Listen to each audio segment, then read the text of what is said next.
Hello there. When people of a certain age, my age for example, think back to our youth, we were blessed with an incredible range of imaginative, exciting, thought-provoking TV series that were made just for us. It doesn't happen so much these days. Kids don't get dramas and exciting fantasy programs made for them, very rarely at least. But back in the 60s and into the 70s, we were blessed with some fantastic shows. Of course, we're talking about the likes of Doctor Who, all Jerry Anderson shows, the imports from America, Batman, Irwin Allen shows, Land of the Giants, Lost in Space. Into the 70s too, ITV in particular in the UK, perhaps surprisingly, made a lot of memorable fantasy shows which have stood the test of time. People still talk about and revere to this day. Talking about things like Ace of Wands, talking about Tomorrow People, Time Slip, Sky, King of the Castle, Children of the Stones, and Freewheelers, which was a rip-roaring adventure series that sadly has sort of drifted away into people's memories because a lot of it doesn't exist. One series that people don't talk about very much, though, is called Escape into Night. It was broadcast in 1972. Title is a little bit bland. Probably people don't remember it, but one way of making sure that people remember the series, if they saw it at the time, is to say just one little phrase. It's the one with the stones with the eyes.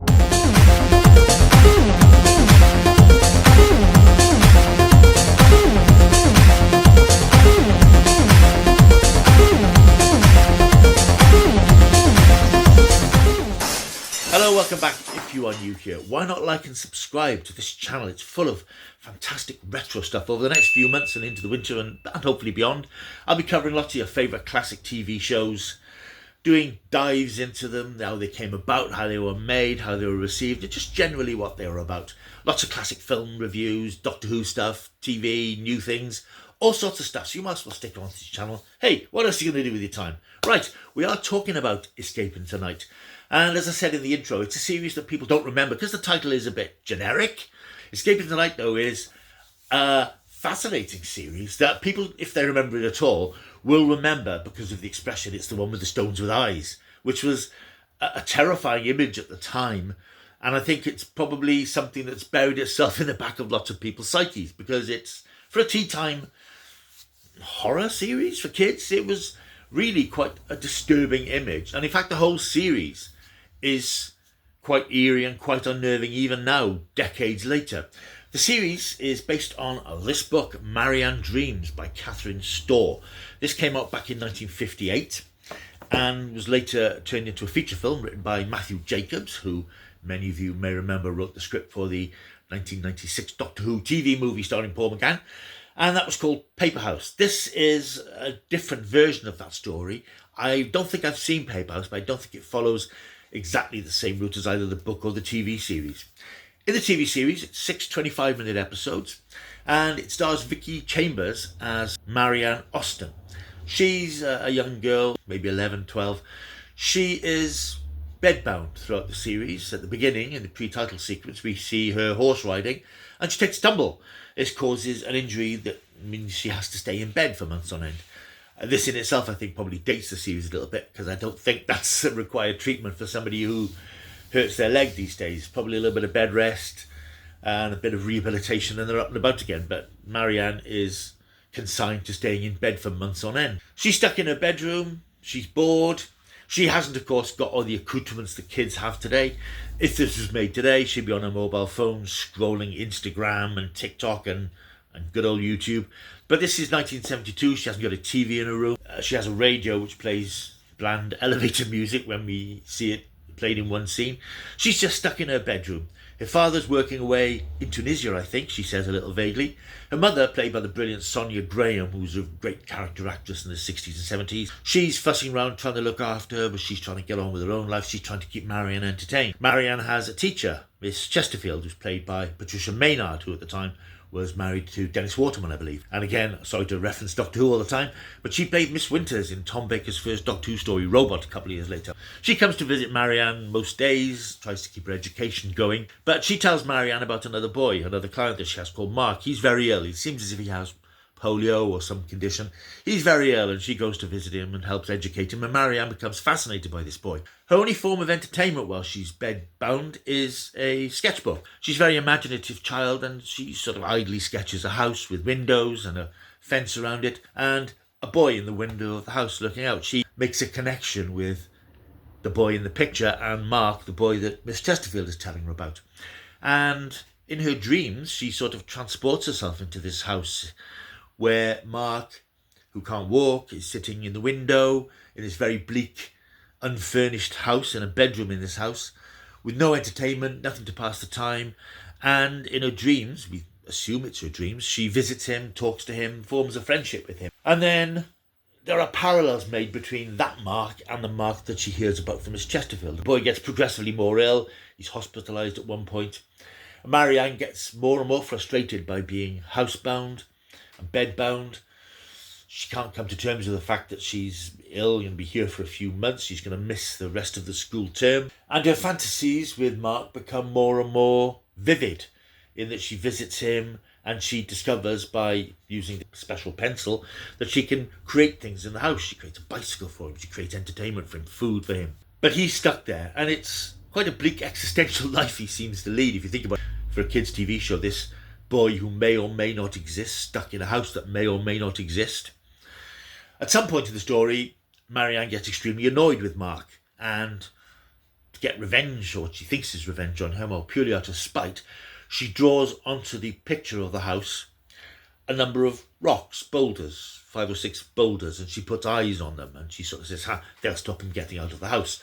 When she goes back to the house again, the boulders are there, and this is where the stones with eyes memory resonates so much, because I think it's an image that people who saw the series will remember so well, of these blocks of stone. I mean, I'm sure they were polystyrene in the production of the series, but these sentinels, silent sentinels outside the house with this one eye which blinked.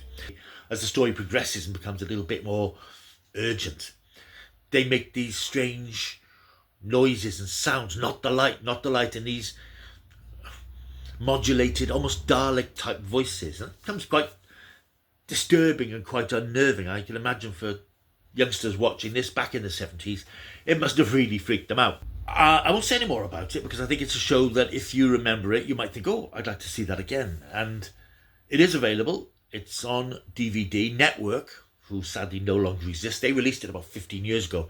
It was an online mail order only, so copies won't be easy to find out in the wild and charity shops and CEX and so on. But you can find it, and it's also on YouTube. The copies on YouTube are a little bit dark. You'll just have to yank up the contrast a little bit. And there is a colorized version, which is also quite decent. That's also on YouTube. So you can find it free on YouTube. And it's worth a look. I won't spoil any more about the story and what happens in the rest of the story. But I think it's that thing of the stones which makes this so memorable, because it is quite terrifying. And I would go as far as to say it was more terrifying than the things that Doctor Who was doing at the time. Doctor Who was quite colourful and comic strippy at the time, and Doctor Who was full of rubber monsters and things thrashing about. But this is eerie, this is psychological, this is creepy, and it is genuinely quite creepy. Even watching it again now, I've watched a few episodes lately for this video, and despite the fact that it's hugely dated in so many ways, it still has an incredible atmosphere about it, and it's very intelligent for a young audience. I mean, it's the sort of thing that would work. As I said, it was made into a film called Paper House. It would work now, reimagined as a sort of an adult drama of some sort. But it deals with deep themes. I mean, it deals with not exactly abandonment. I mean, Marianne is there in the house, her mother's looking after her, but her father is out working abroad, and we hear from the story that he's apparently away quite a lot. So she doesn't have a strong family bond. She's there with her mother, who's fussing around trying to look after her, but gets exasperated with her. So it deals with those sort of issues of being a single child at home, ill, and the fantasies that can be created. And what is interesting about the story and the series is that there's never any explanation for what's happening. Marianne goes into this fantasy world, but we don't know why, we don't know what gets her there, whether it's all in her head, whether she's making these connections with the boy that she's sharing about, whether it's all a fantasy she's created in her isolation, not able to get out of the house, not able to move around, not able to see her friends. She's created this fantasy world, which is so incredibly vivid. One of the interesting things about this series, and I've actually written about this in a couple of magazine things in the past, I think on my blog years ago, and then in a magazine which came out to support a science fiction convention years ago. One of the things about this series is that certainly I and other people I've spoken to have the same recollection.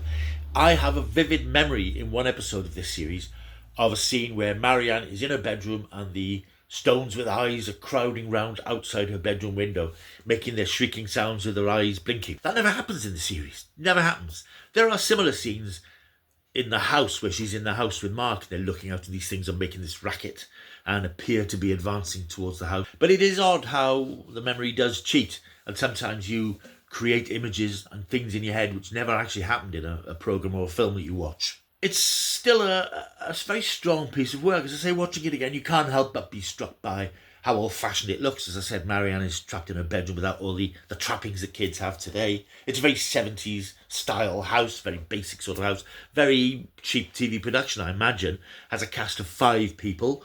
Also in the cast we have Edmund Pegg, who plays Dr. Burt. And again, it's a reflection of the time that we live in now, in that this Dr. Burton just pops round to see Marianne at the drop of a hat when, oh, she's not well, she's ill. He's there, and he spends time talking about her and why she's ill. When you think about doctors today and how difficult it is to get a doctor's appointment, it's science fiction in itself to suggest that a local doctor would drop everything and come round to one patient's house and spend time chatting with the family about her. That's sort of an old-fashioned concept which is, impossible to imagine today. The acting, of course, is very mannered, it's very RP, it's very 1970s. Sonia Graham, who's a great actress, she's very much sort of RP in the way that she speaks and her diction. Patricia Maynard, too, has that sort of very precise way of talking that people always had in TV in the 70s. Vicky Chambers, bless her, she's a very young actress. Her performances get a little bit better as the series wears on, but she is a bit irritating. You sort of want to shake her and say, grow up. Don't be such an irritating little shit. But I think she plays it well, really. I mean, again, it's a product of the time in that the language is all, oh, you're a beast, you're a beastie, and I hate you. And at one point, actually, which is quite surprising, when she's particularly depressed, she says, I wish I was dead. And that's quite strong for a 1972 kids series, really, which is trying to thrill kids, but presents them with the idea of a child who wishes she was dead. But it is very, very mannered in that way that these things were, with that sort of, oh, this is beastly sort of thing, which is quite amusing when you watch it today. Also in the cast, I must mention Stephen Jones, a young actor who plays Mark, the boy trapped in the house.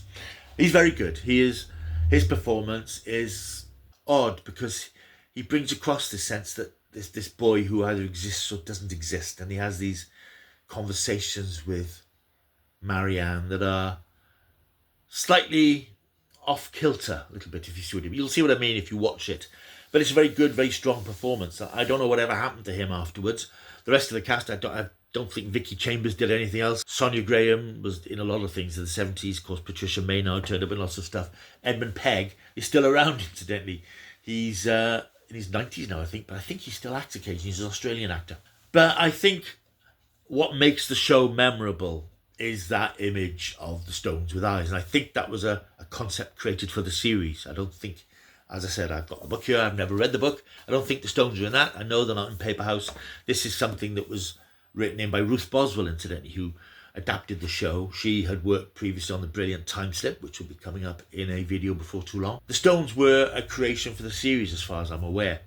And they're still disturbing. The image of these things in the half dark outside, the railings around this house. It's just creepy. It is creepy. I think that you'll take away from the fact that no matter how dated you think it is, and no matter how old-fashioned and how laboured the acting is, I think you'll have to agree that there's some very creepy imagery in there. The idea of this boy trapped in this empty house, in this bedroom, he can't walk, he can't move, he can't get out. When you think about it, it is quite disturbing. And for 1970s TV, it's strong stuff. The series is also quite remarkable for its title sequence. It's a very bold, striking, simple title sequence of an image of the moon with the letters escaping tonight sort of coalescing underneath the image. And what makes it particularly creepy is the music that it has underpinning that title sequence. It's Ralph Vaughan Williams's, I think people call it dread-inducing Symphony No. 6 in E minor, which has this sort of sense of real sort of mystery and dread about it. And the title sequence at the end as well is very clever. It's the cast as drawings that Marianne might have done, which then morph into the actors. It's quite cleverly done for 1972, and it's got this strange sort of humming, tuneless humming, whether it's supposed to be Marianne humming as she draws, which that in itself is quite disturbing, because it's suddenly you're watching the episode and suddenly this odd disorienting title sequence comes along with this discordant humming. It's a very clever production, but as I said, if you watch it now, you have to make allowances for the fact it was made 28, 40, or 50, nearly 50 years ago. It's a shame it doesn't exist in better quality. There were quite ragged copies that were found in the ATV archives when Network released it. It's not the sort of thing that's ever going to be remastered or re-released because, hey, there's no audience or demand for this. But I think that, as I've said, if you saw it in the 70s, and I hope that this video might have jogged a few memories, might have made people think, oh my God, I saw that, I've completely forgotten it. I don't know if it was repeated. I think in the way of things back in those days, it probably did have a repeat a year or two later and then disappeared into the vaults, and of course was exhumed then with the proliferation of commercial videotapes and so on and DVDs. But I think, as I say, I hope that if you did see it at the time, this will lead you to go and have a look at it again. And I think, as I said, if you can set aside those issues about its datedness, I think you'll find that at its core, it's still disorientating, quite disturbing, quite creepy, and you will always remember the stones with the eyes. That's the one great thing that comes from this series, if nothing else. Thank you for watching. I hope you've enjoyed this little dive back into a forgotten TV mini classic. And as I say, it is one of those ones that gets swept under the carpet or forgotten when people talk about the classic TV of the era, because other shows were bigger and noisier and louder and more colourful, lasted longer. This is just 6 episodes after all. It's a show that deserves to be exhumed and reconsidered, and I hope that some of you here, whether you saw it or whether you're just intrigued by it, will nip over to YouTube and take a look, because it's 6 25-minute episodes. It's worth your time. It's a good example of how daring and different kids TV could be back in the day. Right, yes, I'm out of here. Thank you for watching then. If you have seen Escaping the Night, leave me a comment down below. Tell me what your memories are. Probably the stones with eyes. I think that's the enduring memory of the show. And let me know, if you do go and watch it, what you think of it. And it'll be interesting to hear how it stands up today to an audience who've never seen it before. Thank you for watching. I will see you soon. Plenty more stuff to come. Please like and subscribe. Leave a comment down below. Like is particularly nice. Subscribe is fantastic too. So please stick around. This is a fantastic retro channel. Loads of stuff to come, plus loads of new things.